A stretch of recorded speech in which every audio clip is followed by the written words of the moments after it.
Bien, je suis heureux maintenant d'accueillir Éric Denessé. Éric Denessé, spécialiste français du renseignement et de l'intelligence économique, directeur du Centre français de recherche sur le renseignement, le fameux CF2R. Bonjour mon cher Éric et bienvenue dans cette matinale.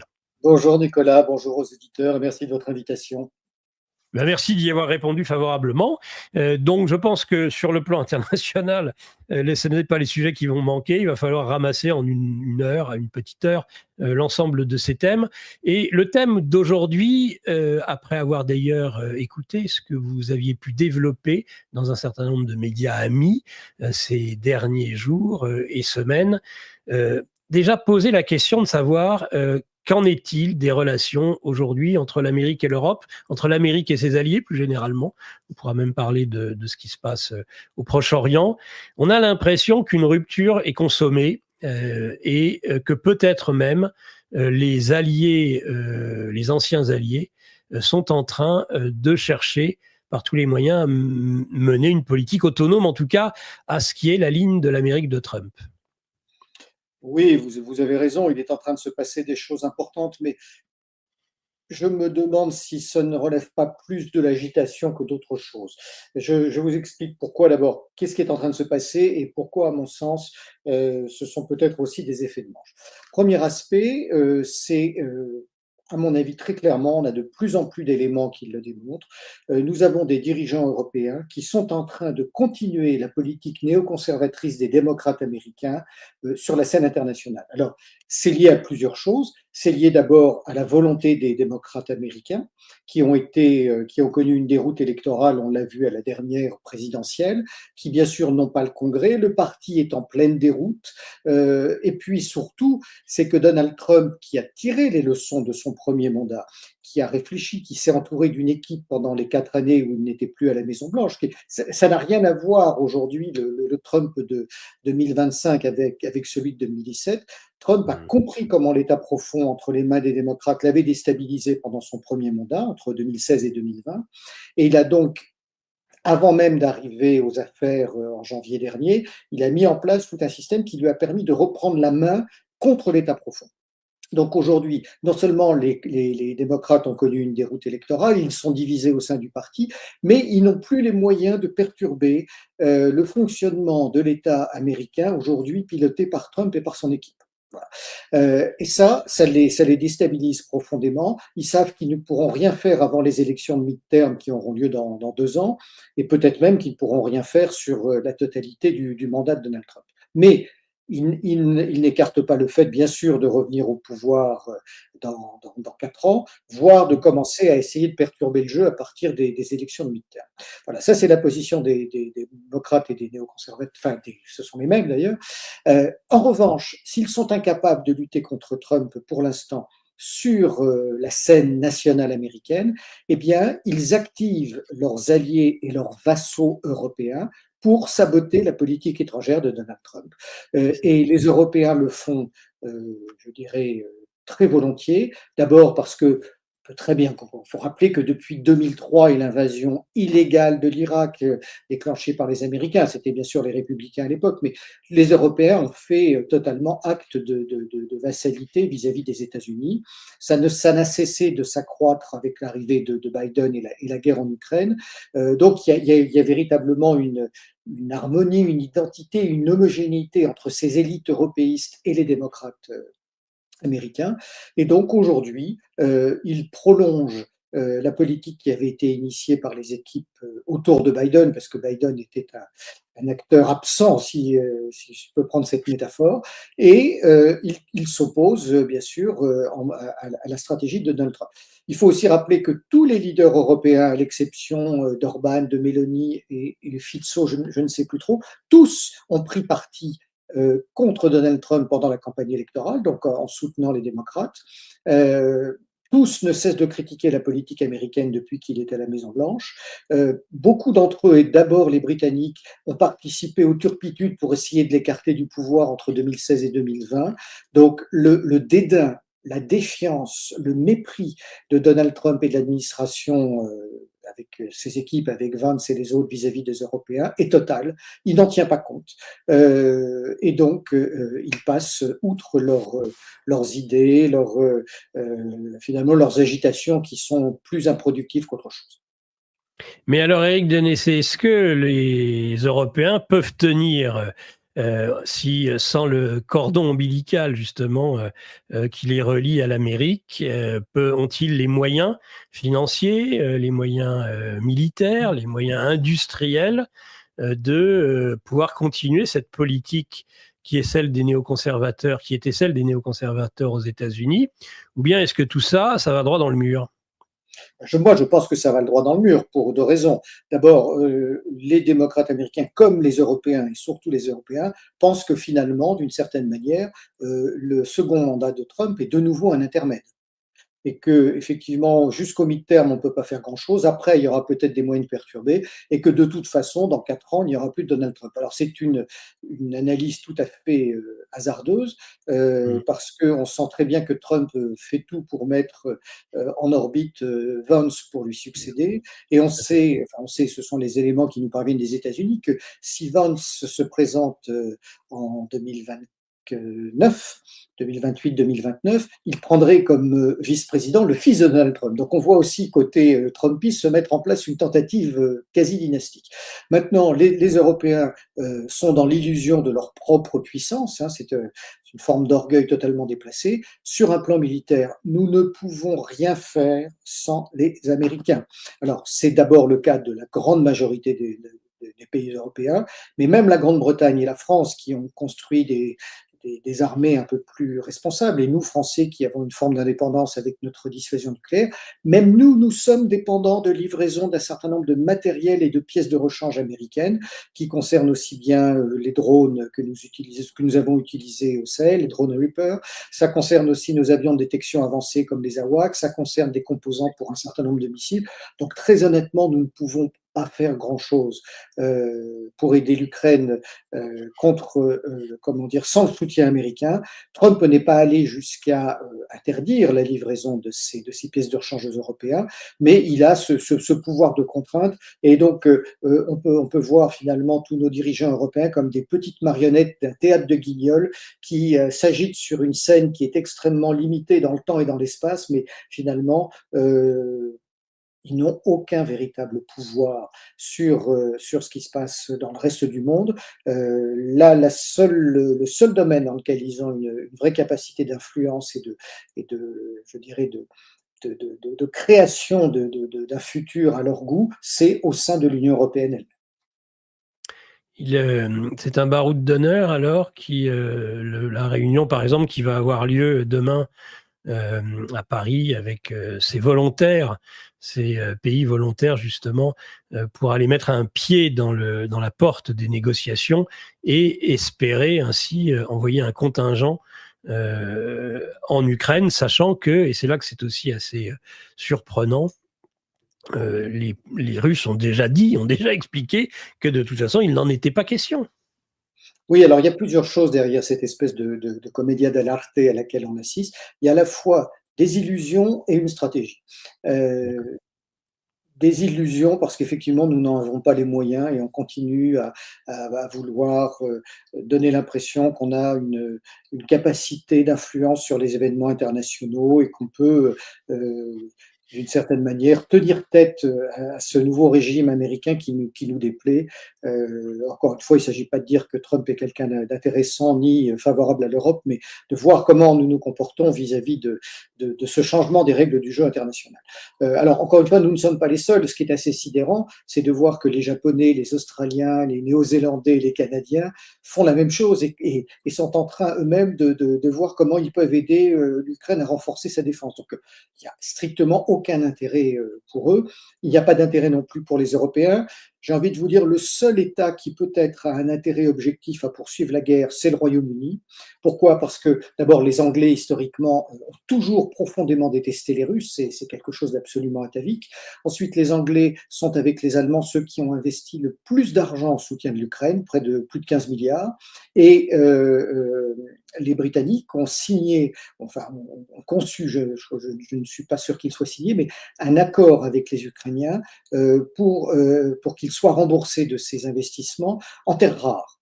Et bien évidemment, Trump arrivant dans le jeu et ayant mis en place cet accord justement sur les terres rares, les ressources naturelles ukrainiennes, ça met totalement la stratégie britannique à zéro et donc ils ne récupéreront pas leur argent. Donc eux ont peut-être un intérêt à continuer. Donc moi, voilà, c'est ce que j'appelle l'illusion. Par contre, il y a un élément que nous ne voyons pas, à mon sens, qui est, lui, fondamental et beaucoup plus grave pour nos nations, c'est la stratégie européiste qui est en cours. Et cette Oui, stratégie, quand on l'analyse bien, on la voit se mettre en place à la fin des années 2010.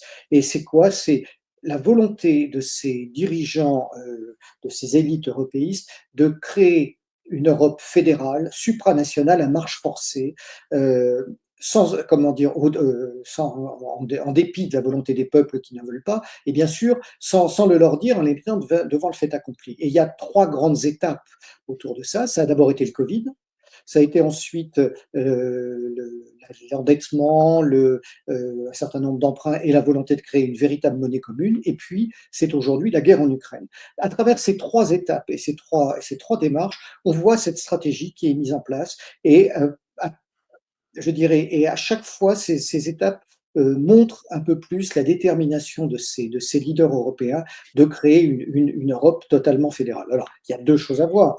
On peut comprendre d'une certaine manière l'analyse de ces élites qui se disent la géopolitique, la réelle géopolitique est en train de revenir, les rapports de force vont dominer le monde, il y a un grand bloc chinois, il y a un bloc russe, il y a un bloc américain, et nous, en Europe au milieu, nous sommes des nains. Donc, il y a effectivement quelque chose qui n'est pas totalement idiot.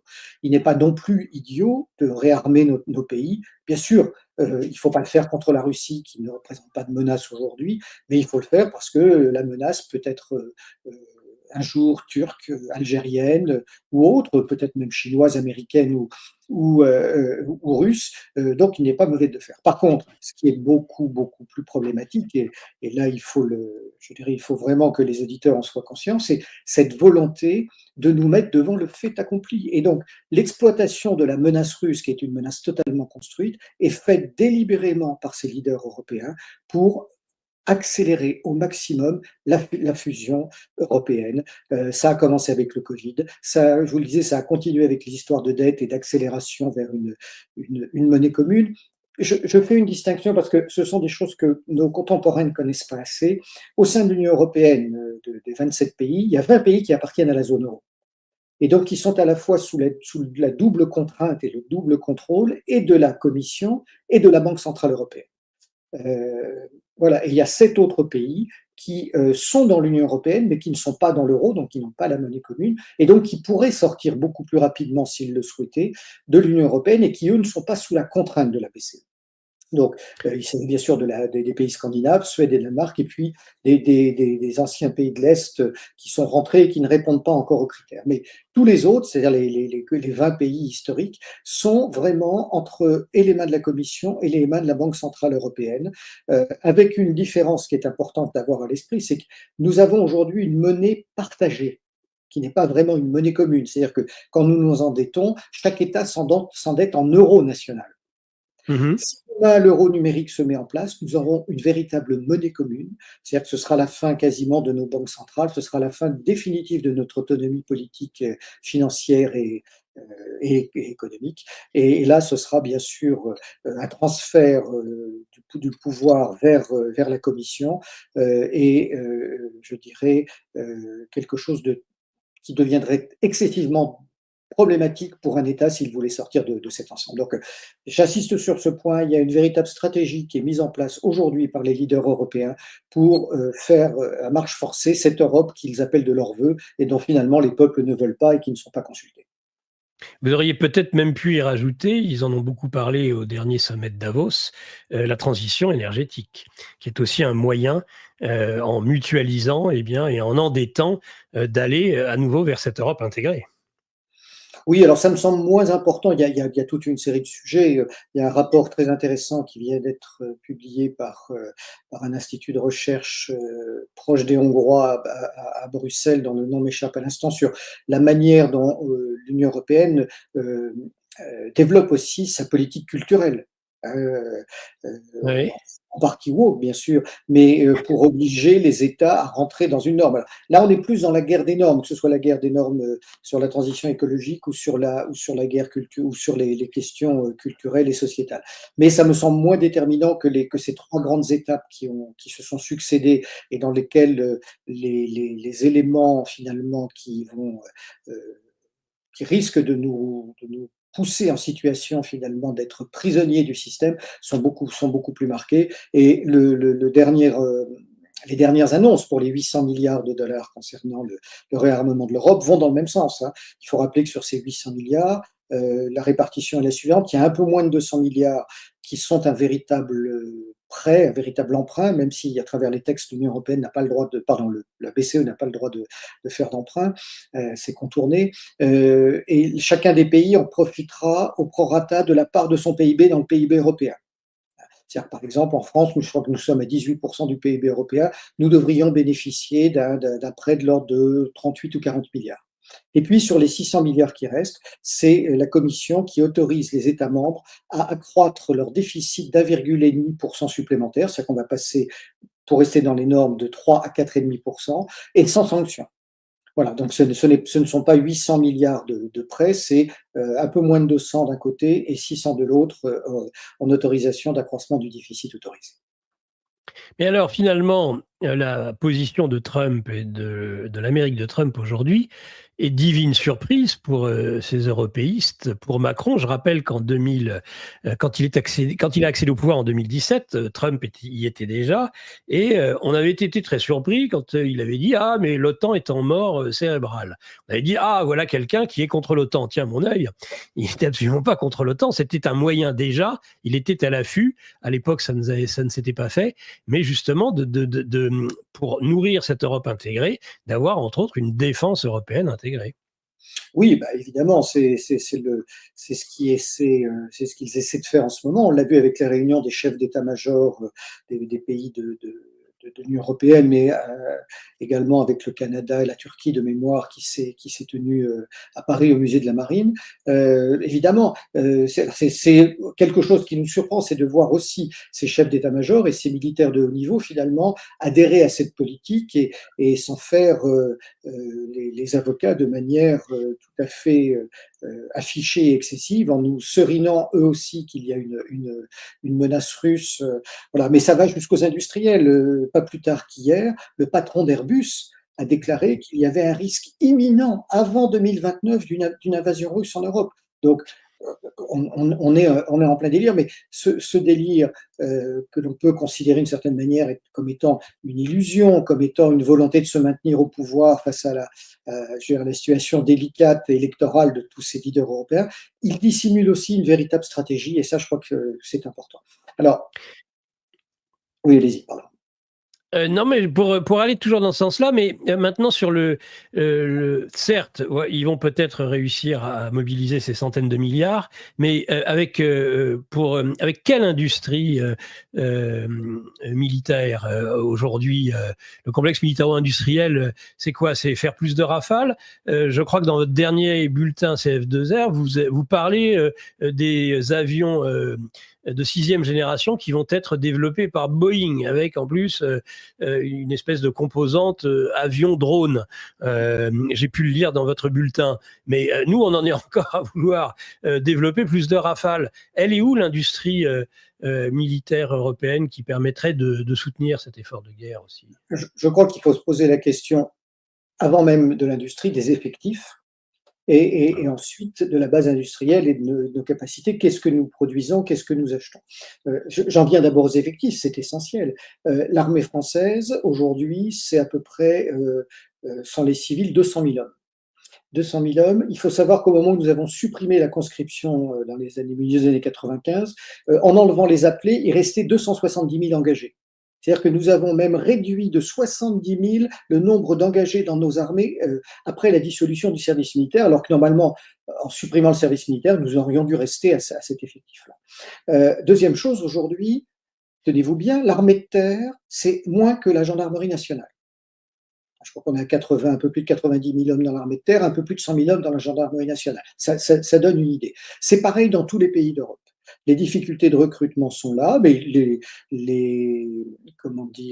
États-Unis sont également soumis. Alors eux, ils ont un autre problème, c'est le fait que les nouveaux candidats ont de plus en plus de mal à répondre aux critères pour des questions d'obésité, de surpoids, d'incapacité physique.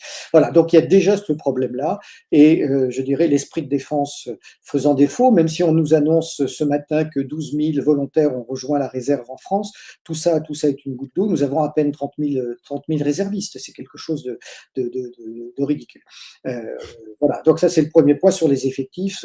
Nous allons mettre des années à reconstruire une armée digne de ce nom, rien qu'en restant en effectif, en nombre de régiments, voilà, parce que de toute façon il faut des infrastructures, et sans parler d'un retour du service national qui n'a pas de sens qui n'a pas d'intérêt à mon sens. Maintenant sur l'industrie, c'est évident, nous repartons de très loin. Nous avons démantelé notre industrie de défense européenne. Elle a également été, je dirais, largement affaiblie par la concurrence avec les États-Unis. Nous commençons à la relancer. On commence à voir bien sûr les premiers fruits, mais c'est une évolution qui pour l'instant reste très marginale. Il faut rappeler que nous, Français, nous avions délocalisé la totalité de nos productions de munitions de petit calibre pour les FAMAS à Abu Dhabi, avec d'ailleurs des problèmes de fabrication sur la poudre des cartouches. Voilà, on est confronté à ça. Et puis, ce plan de réarmement, encore une fois, qui n'est pas une mauvaise chose, parce que d'abord, nous sommes sous-armés, même si nous n'avons pas non plus besoin de multiplier par 10 notre effort. Et puis, on sait que les industries d'armement, c'est à la fois un effet d'entraînement sur le reste de l'économie nationale, et c'est aussi une source d'emploi et de ressources en matière de commerce extérieur. Mais il va falloir la relancer. Si tous les pays s'arment, eh bien, il va bien falloir qu'ils achètent là où ça les arrange. Et donc, il ne faut pas s'imaginer que c'est l'industrie européenne seule qui va profiter de cette manne. Les Polonais continueront à acheter américains, sud-coréens, les Allemands et tous ceux qui ont du matériel américain continueront à le faire, parce que même si aujourd'hui ils sont dans une phase de défiance vis-à-vis de Washington, ils savent très bien que c'est une forme d'assurance et ils achèteront peut-être un petit peu plus européen, mais ça n'ira pas au-delà, parce que de toute façon, les Américains, au-delà du soutien politique, vont rentrer de nouveau dans une guerre économique pour essayer de vendre un maximum d'équipements à l'Europe. Et puis en plus, pour ce qui est du matériel européen, il y aura une forte concurrence. Les Allemands veulent redévelopper de manière massive leur industrie d'armement. Les Italiens, qui ont une industrie d'armement très, très efficace, espèrent bien sûr aussi en tirer les marrons du feu, avec ce paradoxe qu'ils sont en train de s'allier aux Turcs sur deux co-entreprises qui ont été montées, notamment entre Leonardo et Bayraktar pour fabriquer des drones, et une autre dans le domaine de l'électronique. Puis les Anglais ne veulent pas rester hors du jeu. L'Union européenne a plus ou moins laissé entendre que parmi les 800 milliards qui seraient accordés, ce serait pour des financements, pour des armements européens, et que les Anglais ne vendraient pas d'armes. Mais juridiquement, ce genre de recommandation ne tient pas. Un État avec les fonds, même si c'est des fonds structurels européens, peut acheter absolument ce qu'il veut, où il veut. Donc, on est pour l'instant dans des discours déclaratoires, et encore une fois, je pense que tout ça a un seul objectif: accélérer la création d'une Europe intégrée. Bon, je pense que notre industrie d'armement tirera profit d'une manière ou d'une autre, mais encore une fois, je pense que nous allons partager quelques pourcents, et non pas, il ne faut pas rêver d'une mainmise de l'industrie française ou de l'industrie européenne d'armement sur les armées européennes.